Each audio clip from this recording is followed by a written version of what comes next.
Selamat pagi semuanya, kembali lagi kita di kelas asinkronus minggu kelima di mata kuliah Desain Lingkungan Bangunan 1 dengan materi pencahayaan alami, teknik bukaan, dan shading.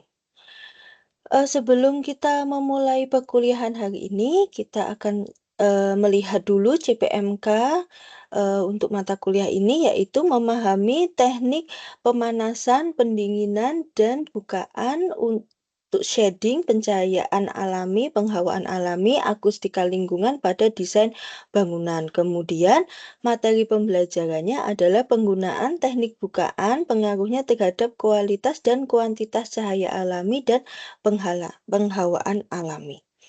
Kemudian referensi untuk mata kuliah hari ini dan untuk materi hari ini adalah yang pertama itu silahkan melihat referensi di Heating Cooling Lighting di chapter 13.13.9 Basic Daylighting Strategies dan 13.20 Guidelines for Daylighting di halaman 413 dan 450. Silahkan nanti dibuka di Wiley-nya yang sudah ada di situs kuliah. Kemudian ada juga buku dari Prof. Prasasto Satwiko yang judulnya adalah Fisika Bangunan. Silakan nanti Anda mempelajari contoh-contoh perhitungan di halaman 167 sampai 182. Kemudian ada juga website, itu ada Skyguard 3700, kemudian ada Kaca Low E, ada Eurolight, dan Sun Portal. Nanti silahkan bisa dilihat, dibaca, dan dipelajari bagaimana sebenarnya jenis-jenis kaca pada bukaan.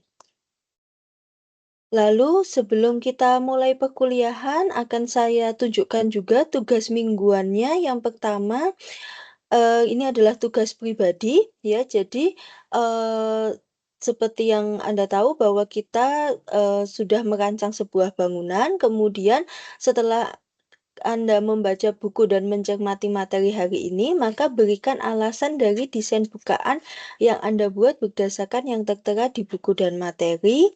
Kemudian buat sketsa datangnya cahaya pada desain bukaan menggunakan gambar denah dan tampak. Lalu buat perhitungan besar bukaan berdasarkan yang Anda baca pada buku dan materi hari ini. Ketentuan pengumpulannya, yang pertama adalah tugas dikerjakan dalam format landscape yang kreatif dan menarik, kemudian dikumpulkan dalam format PDF, dan waktu pengerjaannya 1 minggu. Jadi dikumpulkan Jumat minggu depan pada tanggal 11 April 2025 di situs kuliah. Lalu di sini ada rubrik penilaiannya, jadi kalian bisa baca ada alasan desain bukaan, sketsa datangnya cahaya, ada perhitungan besaran bukaan, kesesuaian dengan materi, dan kejelasan dan kelengkapan.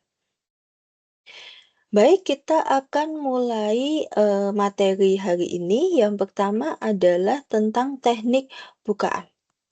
Jadi sebelum kita tahu tentang teknik bukaan, kalian juga harus ingat bahwa matahari itu beredar dari utara ke selatan, kemudian kembali lagi ke utara. Dan di jalur edar ini, ya, yang pertama adalah pada bulan Maret, ya, pada 21 Maret itu matahari ada di Khatulistiwa. Jadi di bagian utara akan musim semi, kemudian di bagian selatan yaitu di Australia itu akan musim gugur ya. Jadi terbalik. Kemudian pada bulan Juni itu matahari ada di belahan bumi yang utara disebut dengan summer solstice ya. Saya ini kita review sebentar ya. Jadi summer solstice itu berarti yang di bagian Eropa, Amerika, Rusia, Cina itu dia akan mengalami musim panas, tetapi di bagian selatan yaitu Australia akan mengalami musim dingin. Nah, seperti kalian sadari juga saat ini di bulan Juli itu di area Jogja juga hawanya cukup dingin ya, karena memang matahari sedang berada di jarak terjauh dari Indonesia. Lalu pada bulan September itu matahari kembali lagi ke Khatulistiwa ya. Jadi pada belahan utara itu musim gugur, kemudian di belahan selatan dia mulai musim semi. Kemudian pada bulan Desember pada tanggal 21 itu adalah winter solstice, di belahan bumi yang di utara itu adalah musim dingin, kemudian kalau yang di selatan dia menjadi musim panas. Nah, untuk teknik bukaan yang pertama kita pasti melihat adalah peletakan jendela ya, jadi window placement. Jadi, desain yang ideal itu adalah kalau di Indonesia itu memiliki jendela selatan dan utara dan tidak memiliki jendela timur dan barat. Karena itu memungkinkan jumlah jendela timur dan barat itu harus diminimalisir. Mengapa? Karena pada area timur dan barat itu adalah area yang paling banyak mendapatkan sinar matahari. Ya, jadi matahari terbit dari timur, kemudian tenggelam di barat, apalagi di bagian barat, dia mengena sinar matahari dari pagi sampai sore, jadi sangat panas sekali. Lalu untuk window size-nya atau ukuran jendelanya, ya, jadi membuat jendela di fasad timur dan barat itu lebih kecil daripada yang di utara dan selatan. Fungsinya apa? Fungsinya yang pertama adalah untuk mengurangi thermal atau panas yang masuk ke dalam bangunan. Ya, mengapa harus dikurangi?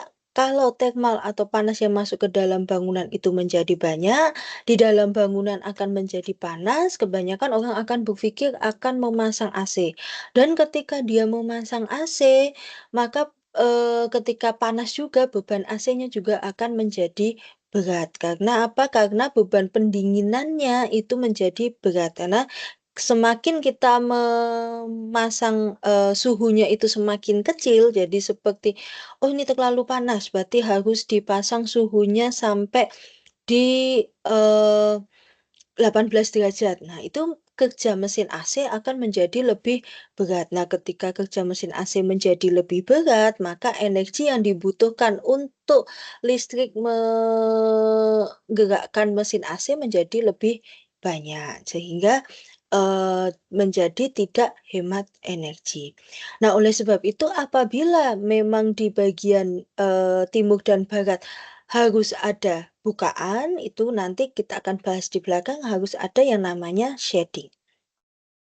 Kemudian, peletakan jendela itu ternyata sangat mempengaruhi, sinar matahari yang masuk ke dalam bangunan. Yang pertama adalah letak jendela yang tinggi ya. Jadi, di sini Anda bisa lihat ya, di sini ada, jendelanya ya cukup cukup besar di atas, tapi di bawahnya tidak ada jendela. Nah, untuk letak jendela yang di atas, yang dekat dengan plafon, itu akan meratakan distribusi iluminasi di ruangan namun menghalangi pandangan keluar. Kemudian langit-langit di bagian atas dinding perlu diberi warna yang cerah. Mengapa? Agar sinar matahari bisa terpantul merata ke dalam bangunan. Kemudian selanjutnya peletakan jendela yang berada di tengah-tengah ruangan. Itu memungkinkan distribusi cahaya di lantai lebih baik. Begitu pula pantulan cahaya di halaman luar dapat terdistribusi dengan baik pada langit-langit. Lalu selanjutnya adalah peletakan jendela yang hanya di salah satu sisi dinding. Nah, di sini itu nanti akan menyebabkan kontras gelap terang. Mengapa? Karena sinar mataharinya tidak bisa merata karena dia hanya ada di satu sisi dinding. Maka dinding yang pas di bagian jendela dia akan terang, yang jauh dari jendela dia akan lebih gelap. Kemudian, ini ada perbandingan ya, jadi dari tinggi jendela ya, dari tinggi bukaannya, itu semakin kecil perbandingan antara tinggi bukaan dan kedalaman ruang, maka semakin rendah iluminasi dan di lokasi yang menjauhi bukaan. Mengapa? Karena semakin panjang ruangannya, maka sinar matahari yang masuk dari jendela itu dia tidak akan bisa masuk banyak. Ya, jadi seperti ini ruangannya itu pendek ya. Jadi ruangannya pendek, maka ruangan ini akan lebih terang daripada ruangan yang panjang, semakin panjang ruangannya, maka sinar matahari yang masuk itu semakin sedikit. Ya, walaupun tinggi jendelanya sama, tetapi sinar mataharinya akan menjadi lebih sedikit. Kemudian, untuk peletakan jendela, semakin luas bukaan, semakin besar iluminasi pada dinding di seberangnya. Bukaan melebar kurang menyilaukan dibanding bukaan yang meninggi, walau luasannya sama.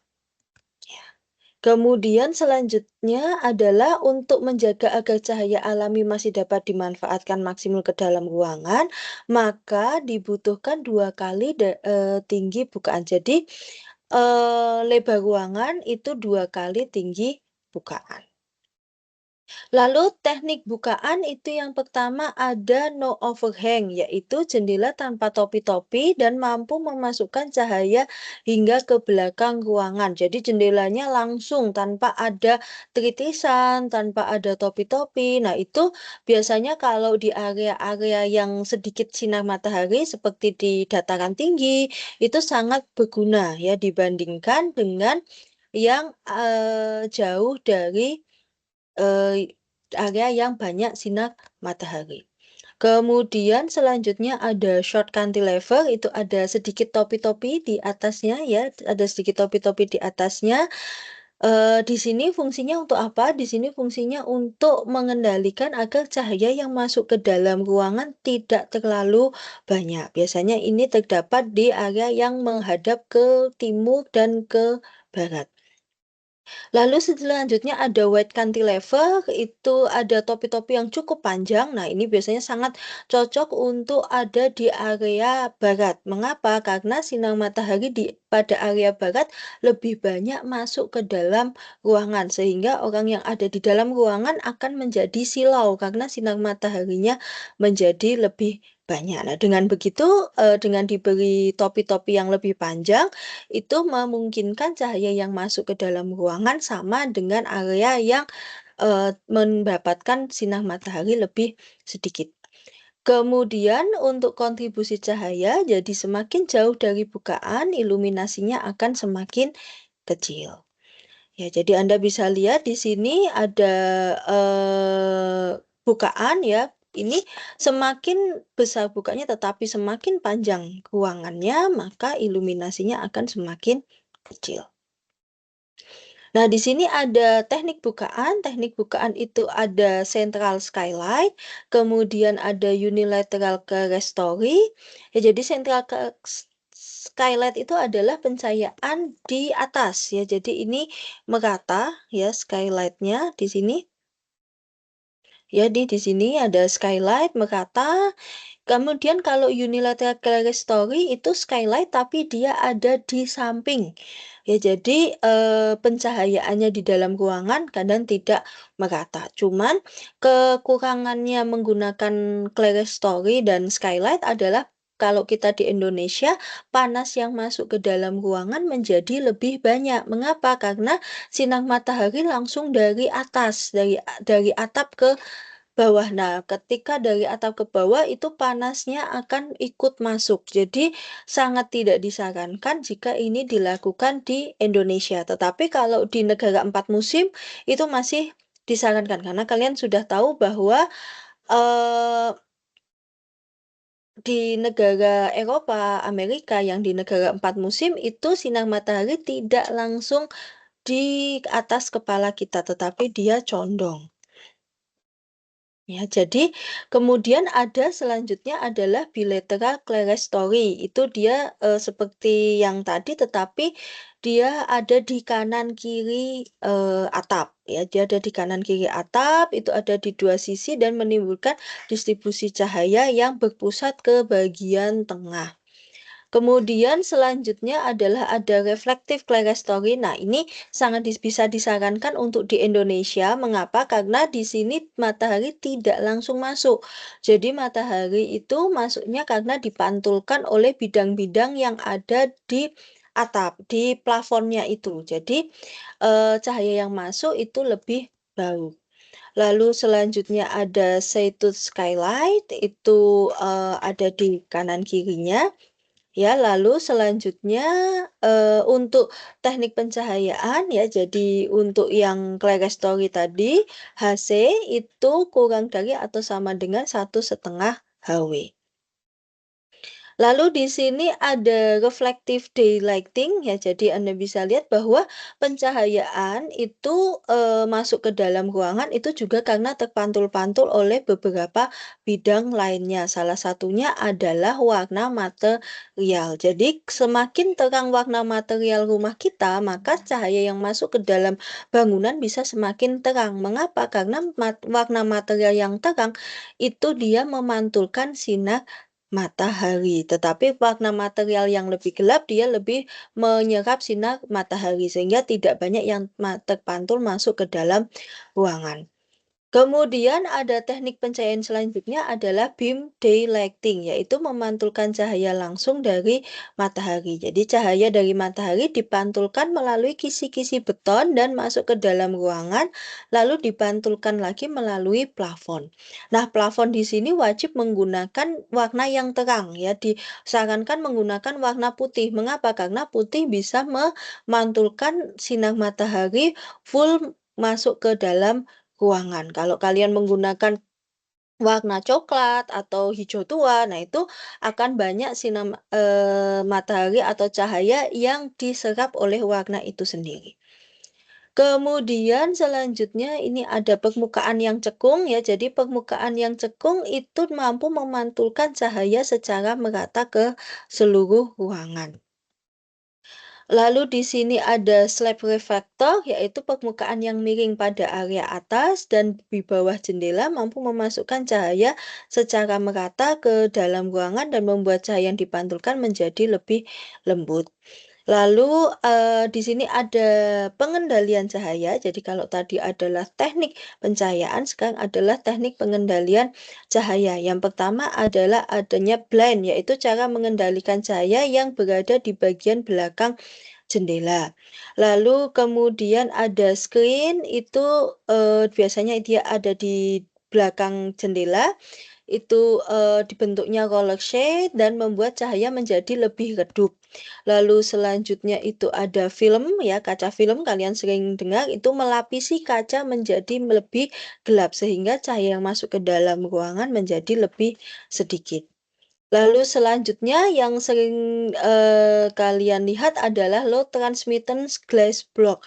Nah, jadi, dengan adanya glass block itu cahaya bisa masuk ke dalam ruangan, tetapi privasinya bisa tetap terjaga. Jadi glass block itu fungsinya sama dengan batu bata, jadi bisa kalian pakai untuk dinding. Ya, jadi seperti gambar di sini, dindingnya full menggunakan glass block, jadi sangat terang sekali, tetapi privasinya masih terjaga karena, jendela yang transparan hanya beberapa saja.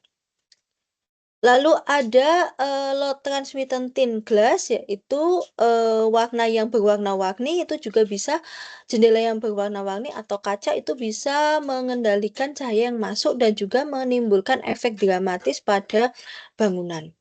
Lalu selanjutnya ada external louver, ya jadi di external louver itu, ada kisi-kisi ya di bagian atas, itu fungsinya agar di dalam ruangan itu dia bisa lebih, redup lagi. Lalu ada yang sering dipakai di museum itu namanya prismatic lens. Jadi ini, sebenarnya seperti skylight tetapi dia tidak panas. Mengapa? Karena di bawahnya masih ada kaca lagi yang dinamakan prismatic lens dan karena kacanya itu dia bergelombang, jadi dia akan menyebarkan cahaya lebih baur. Kemudian ada pyramidal well. Nah, di pyramidal well ini dia akan merefleksikan cahaya ke seluruh ruangan, sama seperti skylight. Kemudian selanjutnya, tadi, ada pengendalian cahaya karena, jendela, yang selanjutnya adalah yang berhubungan dengan shading. Nah, shading ini diperlukan ketika jendela kita mau tidak mau itu menghadap ke timur dan barat yang paling utama. Mengapa? Karena kalau terutama di Indonesia, kita tadi menggunakan yang di bagian atas seperti saya sebutkan itu sangat beresiko tinggi, karena apa? thermal yang masuk ke dalam bangunan menjadi lebih banyak. Tetapi kalau di area-area yang dingin itu tidak terlalu beresiko. Nah, bagaimana cara mengendalikan masuknya cahaya yang terlalu banyak di area tropis seperti di Indonesia? Pertama adalah menggunakan shading. Jadi shading itu sangat penting untuk area tropis karena mampu menaungi bangunan dan area ruang luar. Dan sinar yang masuk ke jendela itu bisa dikurangi thermalnya. Mengapa? Karena thermalnya dikurangi dari shadingnya tersebut. Nah, di sini ada beberapa desain shading untuk mengontrol sinar matahari, tetapi masih memungkinkan pencahayaan masih ada masuk ke dalam dan pemandangan kita masih bisa melihat ke luar bangunan.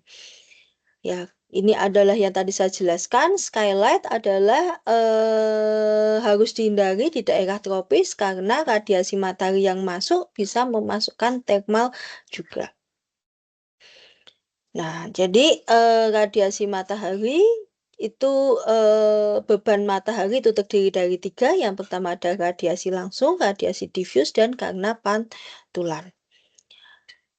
Selanjutnya itu shading yang sangat besar itu mampu menaungi ruangan di dalamnya itu menjadi lebih redup. Jadi Anda menggunakan overhang yang sangat besar itu bisa ruangan di dalamnya cahayanya bisa lebih terkontrol.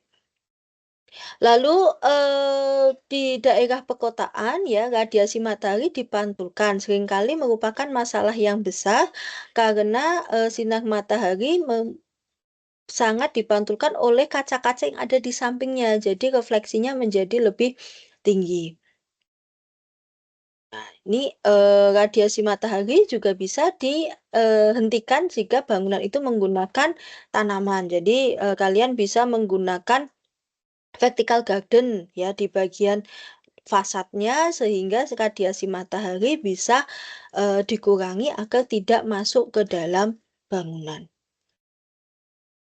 Nah, di sini untuk perangkat peneduhnya ya yang pertama adalah sisi selatan ya. Jadi di sisi selatan kadang juga diperlukan shading tetapi tidak terlalu tertutup ya. Jadi jenis shadingnya itu hanya bentuknya horizontal overhang yang terletak di atas ketinggian mata. Kemudian kalau di sisi utara dia juga tidak perlu terlalu tertutup yaitu shading device yang berbentuk sirip dengan panjang dan jarak yang disesuaikan dengan kebutuhan pencahayaan ruang. Mengapa kok di sebelah selatan dan di sebelah utara tidak terlalu tertutup? Karena pencahayaan matahari itu tidak banyak masuk dari sisi utara dan selatan.